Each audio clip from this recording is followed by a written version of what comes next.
नमस्कार दोस्तों, डिजिटल दर्पण में आपका स्वागत है। आज हम एक महत्वपूर्ण मुद्दे पर बात करेंगे जिसने भारत और चीन के बीच एक बार फिर से डिप्लोमेटिक तनाव बढ़ा दिया है। दोस्तों, अरुणाचल प्रदेश सिर्फ एक बॉर्डर स्टेट नहीं बल्कि भारत और चीन के बीच चल रही पावर स्ट्रगल का फ्रंट लाइन जोन है और अब उसी अरुणाचल की बेटी के साथ चीन ने फिर अपनी वही हरकत दोहराई है। 21 नवंबर 2025 को ब्रिटेन में रहने वाली अरुणाचल प्रदेश की नागरिक प्रेमा वांगजोम थोंगडोक लंदन से जापान जा रही थी। उनका ट्रांजिट शंघाई के इंटरनेशनल एयरपोर्ट पर था, लेकिन चीन के अधिकारियों ने उनका भारतीय पासपोर्ट अवैध घोषित कर दिया क्योंकि पासपोर्ट पर जन्म स्थान में अरुणाचल प्रदेश लिखा था और चीन अरुणाचल प्रदेश को भारत का हिस्सा मानता ही नहीं। उन्हें 18 घंटे तक हिरासत में रखा गया, पूछताछ हुई और बार बार कहा गया कि वह भारतीय नहीं चीनी है। जब भारतीय दूतावास ने हस्तक्षेप किया तब जाकर उन्हें छोड़ा गया और वह आगे की जापान की यात्रा के लिए फ्लाइट पकड़ सकी। भारत ने उसी दिन बीजिंग और नई दिल्ली में कड़ा विरोध दर्ज कराया और स्पष्ट कहा कि अरुणाचल प्रदेश भारत का अविभाज्य हिस्सा है।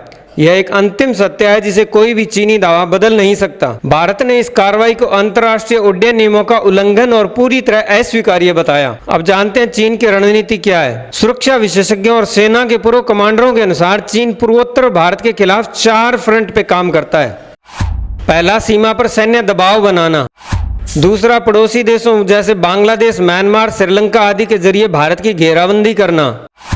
तीसरा, अलगाववादी समूहों को अप्रत्यक्ष रूप से समर्थन देना।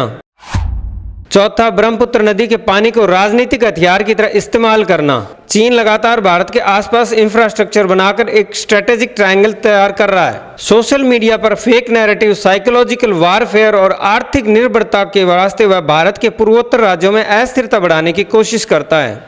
चीन अरुणाचल को साउथ तिब्बत बोलकर उस पर ऐतिहासिक और सांस्कृतिक दावा ठोकता है, लेकिन हकीकत यह है कि अरुणाचल प्रदेश मैकमोहन रेखा के अंदर भारत का संवैधानिक राज्य है। यहाँ भारत की प्रशासनिक, सैन्य और राजनीतिक पकड़ बेहद मजबूत है। 1962 के युद्ध से आज तक चीन बॉर्डर पर गांव बसाने, नाम बदलने और नक्शों में छेड़छाड़ जैसी हरकतों से अपने दावे को जिंदा रखता है। बीजिंग अरुणाचल को एक स्थायी सैन्य, डिप्लोमेटिक और साइकोलॉजिकल फ्रंट बनाकर रखना चाहता है। अरुणाचल प्रदेश के लोग पूरी तरह भारतीय हैं और उनके भीतर देशभक्ति, नेशनलिज्म और भारत के प्रति निष्ठा बेइंतहा मजबूत है। वे चीन को कभी स्वीकार नहीं करते, जबकि चीन आर्थिक और तकनीकी रूप से कहीं ज्यादा विकसित है। इसके उलट भारत में कुछ लोग नॉर्थ ईस्ट के लोगों के बारे में गलत कमेंट कर देते हैं, जिससे साइकोलॉजिकल दूरी बनती है और यही दूरी दुश्मन देश इस्तेमाल करते हैं। अब जानते हैं भारत की रणनीति क्या है। भारत आज वॉर ऑफ इटरेशन यानी लंबे चलने वाली थकाऊ जंग के फॉर्मूले पर काम कर रहा है। पहला, सड़कें, सुरंगें, field advance landing grounds, forward base सब तेजी से विकसित हो रहे हैं। दूसरा, सैनिक और सप्लाई चेन पहले से कहीं अधिक मजबूत है। तीसरा, Bharat quad, Indo Pacific partnership और पड़ोसी देशों के साथ कनेक्टिविटी, ट्रेड और डिफेंस रिश्ते बढ़ाकर चीन की चारों तरफ की घेराबंदी वाले प्लान को काट रहा है। लेकिन सबसे बड़ा खतरा कहाँ है?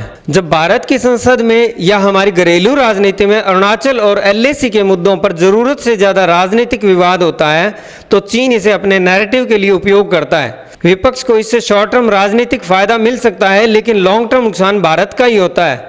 तो ये थे हमारे इस मुद्दे पर विचार। आप क्या सोचते हैं कमेंट में जरूर बताएं और चैनल पर नए हैं तो चैनल को सब्सक्राइब अवश्य कर लें। धन्यवाद।